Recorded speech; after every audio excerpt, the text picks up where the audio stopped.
Hello everyone, this is Kijibo Vlogs, a Filipino reactor based here in Saudi Arabia, and welcome back to my channel. Agad-agad ko wala ito reaction video ang Barda compilation. So this is the Barbie Forteza 2025 Unleashed. So I won't take any longer. Let's start this reaction video. Hindi ko pa ito napanood, I swear.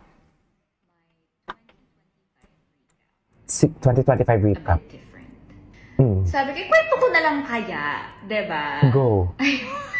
So ending, naging kwento na nga lang ang lahat. Okay, so simulan na natin! Number 1, work. Sobrang grateful ako dahil ang daming opportunities na ibinigay sa akin this year. Maraming nag-trust na brands. So thank you. Hello, that is the most important one eh. Projects, yes, my gosh, ang dami. Nagkaroon ako ng...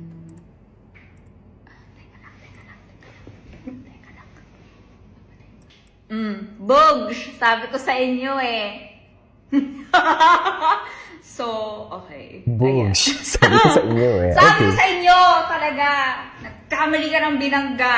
Ems. Acting project. Baklang-bakla eh. Sobrang kinikilig ako kasi nakagawa ako ng TV series, Beauty Empire, and sobrang love ko yung genre, sobrang love ko yung story, family revenge drama, and dalawang pelikula. Actually, tatlong projects na yun, kakaiba talaga yung genre nila. Isang pelikula, P77, pinalabas siya sa sinihan this year. Siyempre, my God, ang dami niya din talagang blessing. Ilan kay David Bida Academy, na nag-launch din sa Netflix this year. Actually, di ko alam kasi kung pwede ko sabihin. Sabihin mo na, Barbs. Okay lang yan. A few days ago, or maybe last week, I already had a meeting with the management for my next TV project for next year. And I'm just so excited. But yeah, next year na yun. Okay na yun. So, yun lang. Okay, so basta I have so much to be grateful for in terms of work this year. So, next, friends. I definitely made more time for my friends this year. And I'm so happy I did. Grabe, nakapag-catch up kaming lahat this year. And may mga inaanak na rin ako. Grabe. Nakakakilig. And yun, ang saya. Ang dami ko palang kaibigan. At saka I'm also proud to say na marami din akong naging mga bagong kaibigan. Okay, next. Family. In fairness, this year, parang mas nakapag-communicate kami ng maayos ng family ko. Ng parents ko, well, kami naman ng ate ko ever since. Kahit nonsense or full of sense, lagi naman kami nag-communicate talaga. I got to spend more time with them also. I-next ko na rin yung health. Kamusang health? Dahil proud ako, dahil kami ng parents ko, hindi kami na-hospital this year. I love that! Hindi kami nagkasakit this year! Daddy, congratulations! It's such a huge achievement, especially for me, kasi sakitin din talaga ako. Sakitin pala siya. Surprising din na hindi ako nagkasakit this year. So, saya. Next! Thank you, next. Kung mag-start yung video nang hindi gumaganan. Okay, next is travel. Kadalawang travel ako this year. So, una, yung sa Alam, may travel ako this year. Meron, very first, isa lang. Solo trip. Samgyeopsal every day. Woo! Talaga nga naman. Pangalawa, pumunta ako kay ate sa Chicago. Doon ako nag-Halloween. So, yun. I also got to spend time with my sister, si Kuya Ben, si Lucian. Kaya, yun. Next, love. Ay! Okay. Ay, paano ba? Seryoso. Paano ba may mali siya talaga? Bahala na kayo. May kanya-kanya naman kayong kwento eh. Bigay ko Ayan. na sa inyo yan. May joke lang.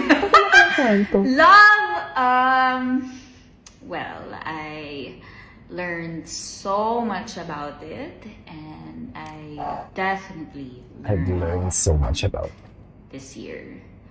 The only person who can and will love me unconditionally is myself. Yes. Kaya naman, Totoo I've yung become vibes. my own sugar mama.